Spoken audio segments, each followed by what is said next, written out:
Hello and welcome back. We're reading Mansfield Park. I have to show the book every time. I don't know why. We're on chapter 8. Edmund has come in after being out for 4 days and absolutely just forgetting about her.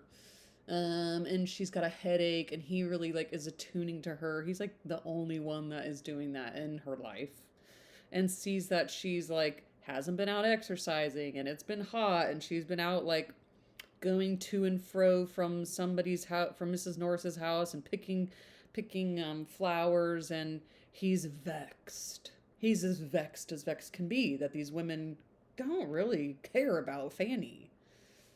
And she's sort of internalizing it and just being quiet, and Mrs. He came in and was like, "Where's Fanny?" And Mrs. Norris was like, "Couldn't say. She's probably upstairs sleeping." And she's like, "I'm here in the same room with you." So, chapter 8. Fanny's gone to bed after Edmund sort of scolded himself and others for ignoring Fanny for 4 days. Fanny rides recommenced the very next day. And as it was a pleasant, fresh feeling morning, less hot than the weather had been lately, Edmund trusted that her losses, both of health and pleasure, would soon be made good. While she was gone, Mr. Rushworth arrived, escorting his mother, who came to be civil and to show her civility especially in urging the execution of the plan for visiting Southerton, which had been started a fortnight before, and which, in consequence of her subsequent absence from home, has since lain dormant. I love a consequent of her subsequent absence. I like the way that really rolls off the tongue. That's fun. Mrs. Norris and her nieces were all well pleased with its revival, and an early day was named and agreed to, provided Mr. Crawford should be disengaged. The young ladies did not forget that stipulation, and though Mrs. Norris would willingly have answered for his being so, they would neither authorize liberty nor run the risk. And at last, on a hint from Miss Bertram, Mr. Rushworth discovered that the properest thing to be done was for him to walk down to the parsonage directly and call on Mr. Crawford and inquire whether Wednesday would suit him or not. Very straightforward. Before his return, Mrs. Grant and Miss Crawford came in. Having been out some time and taken a different route to the house, they had not met him. Comfortable hopes, however, were given that he would find Mr. Crawford at home. The Southerton scheme was mentioned, of course. It was hardly possible, indeed, that anything else should be talked of, for Mrs. Norris was in high spirits about it, and Mrs. Rushworth, a well-meaning civil prosing pompous well-meaning civil prosing pompous woman who thought nothing of consequence, but as it related her own and her son's concerns, had not yet given over pressing Lady Bertram to be of the party. Lady Bertram constantly declined it, but her placid manner of refusal made Mrs. Rushworth still think she wished to come, till Mrs. Norris' more numerous words and louder tone convinced her of the truth. Are they making Mrs. Bertram stay home so Fanny has to stay home, so Fanny can't go? The fatigue would be too much for my sister, a great deal too much, I assure you, my dear Mrs. Rushworth. 10 miles there and 10 back, you know. You must excuse my sister on this occasion, and accept of our two daughters, of our two dear girls, and myself without her. Southerton is the only place that could give her a wish to go so far, but it cannot be indeed. She will have a companion in Fanny Price, you know, so it will all do very well. And as for Edmund, he is not there to speak for himself. He is not here to speak for himself. I will answer for him, his being most happy to join the party. He can go on horseback, you know. So there is something up with Lady Bertram, and there is something up with Fanny Price. They both get fatigued very quickly, and it's sort of a mystery, it seems. Mrs. Rushworth, being obliged to yield to Lady Bertram staying at home, could only be sorry. The loss of her ladyship's company would be a great drawback, and she should have been extremely happy to have seen the young lady too, Miss Price, who had never been at Southerton yet, and it was a pity she should not see the place.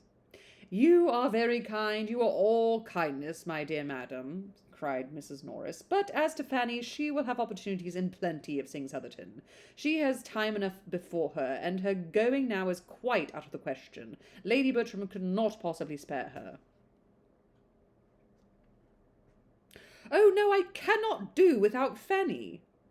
That's nice.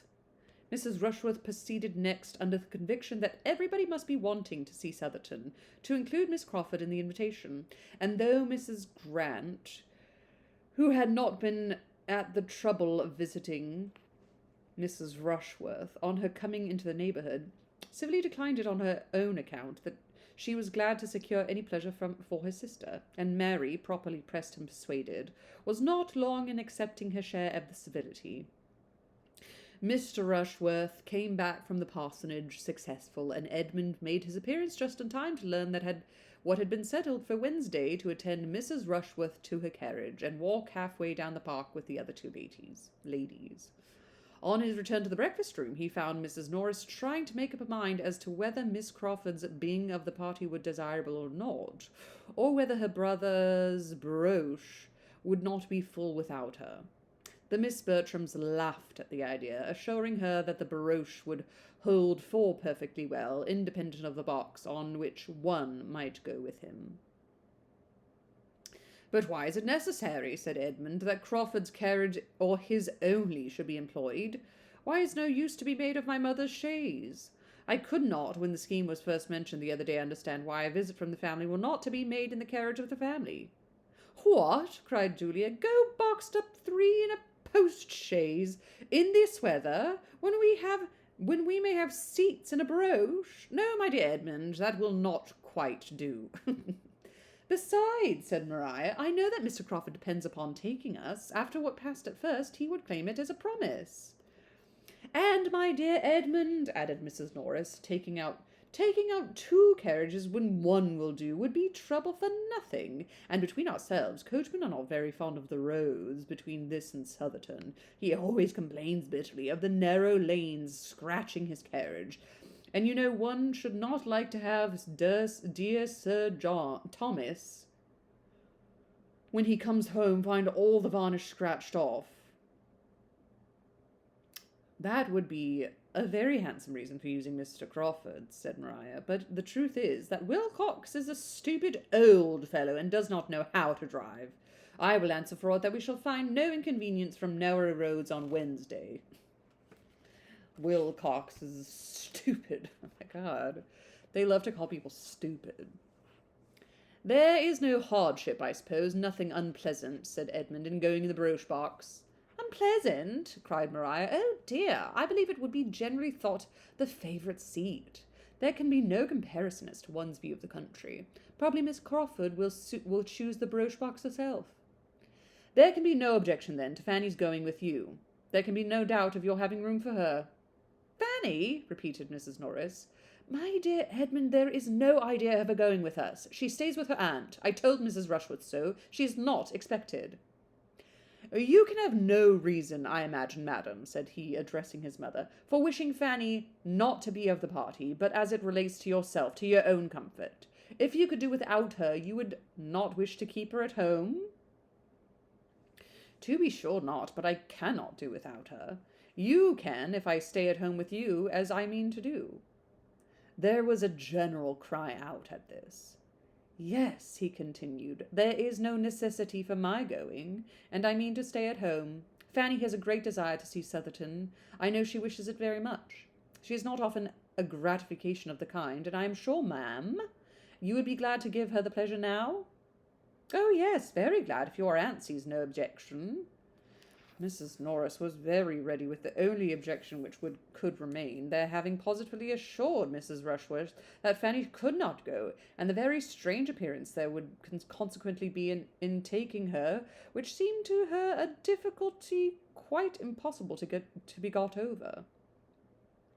It must have the strangest appearance. It would be something so very unceremonious, so bordering on disrespect for Mrs. Rushworth, whose own manners were such a pattern of good breeding and attention that she really did not feel equal to it. She really did not feel equal to it.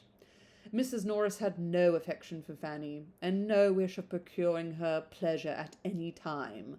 But her opposition to Edmund now arose more from partiality for her own scheme, because it was her own, than from anything else.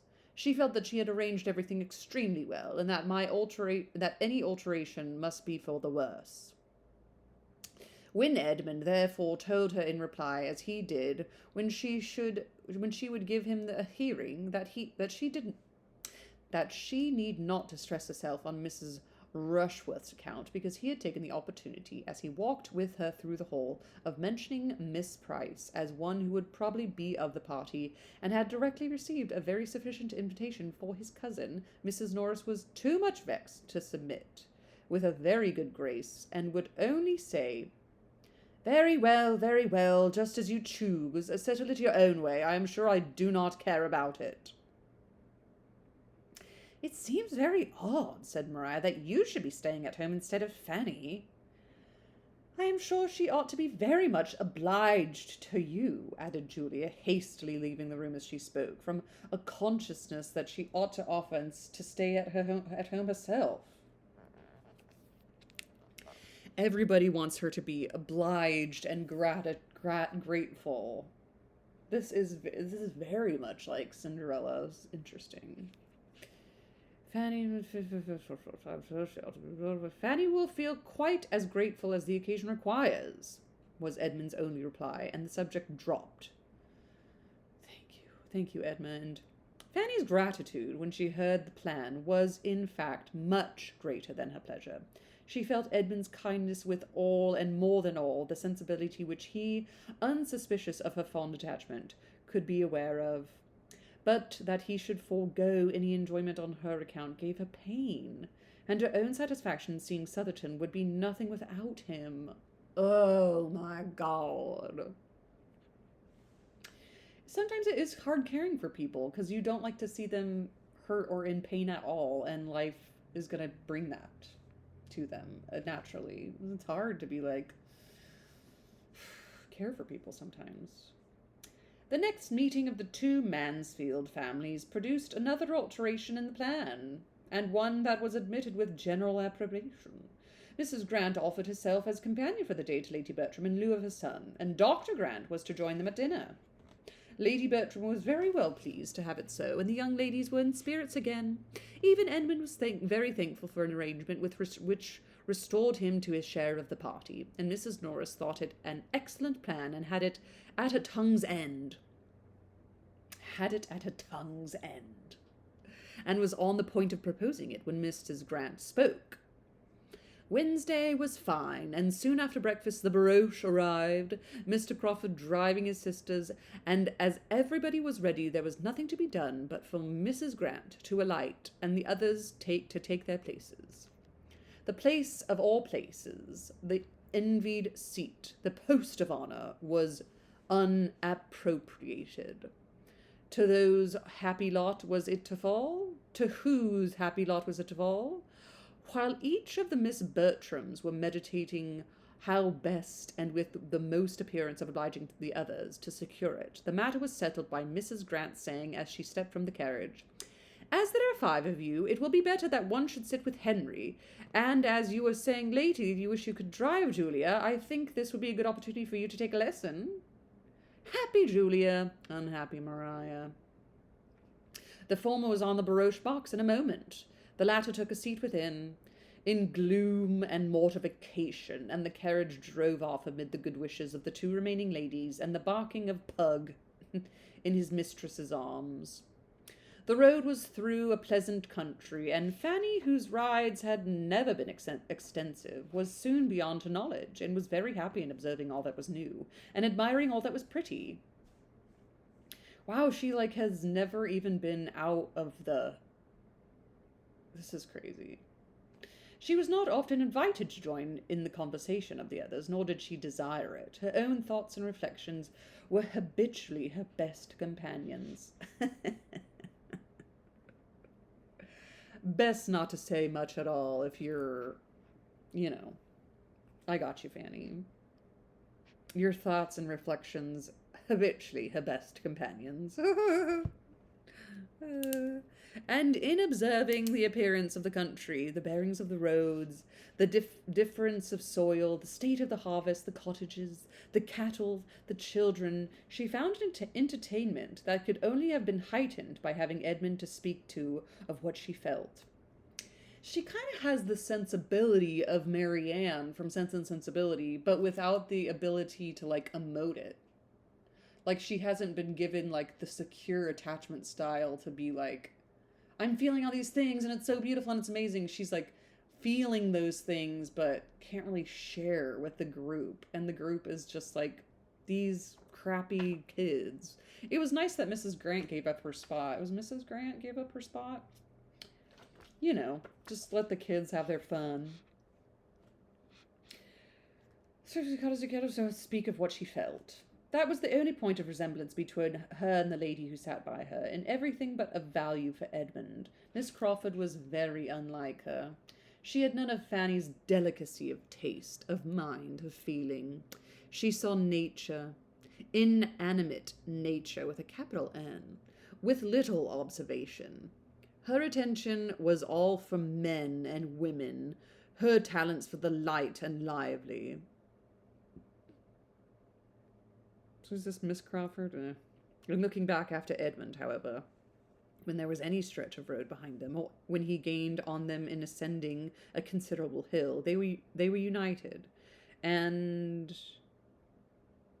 could only have been heightened by having Edmund to speak. Okay, so Edmund is riding a horse and not in the carriage. Got it. He gained on them ascending a considerable hill. They were united, and there he is broke at the same moment from them both more than once. For the first 7 miles, Miss Bertram had very little real comfort. Her prospect always ended in Mr. Crawford and her sister sitting side by side, full of conversation and merriment, and to see only his expressive profile as he turned with a smile to Julia, or to catch the laugh of the other, was perpetual source of irritation, which her own sense of propriety could but just smooth over. When Julia looked back, it was with a countenance of delight, and whenever she spoke to them, it was in the high spirits. Her view of the country was charming. She wished they could all see it, etc. But her only offer of exchange was addressed to Miss Crawford as they gained the summit of a long hill, and was not more inviting than this. Here's a fine burst of country. I wish you had my seat, but I dare say you will not take it. Let me press you ever so much. And Miss Crawford could hardly answer before they were moving again at a good pace. When they came within the influence of Southern associations, it was better for Miss Bertram, who might be said to have 2 strings to her bow. It was better for Miss Bertram, who might be said to have 2 strings to her bow. That sounds like an insult to me. Like she's only got 2 strings on her violin bow? Oh, this sounds like, oh my god, where is it? She only has to have, said to have, hold on. 2 strings to one's bow.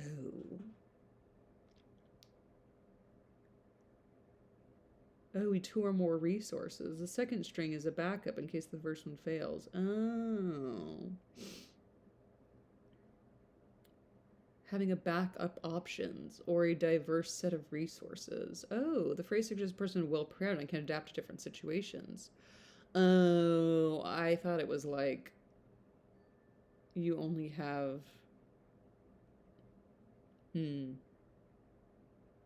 Refer to having another in love interest waiting in the wings. Wow. When the king says it was better for Miss Bertram, who might be said to have 2 strings to her bow. B-O-W, bow.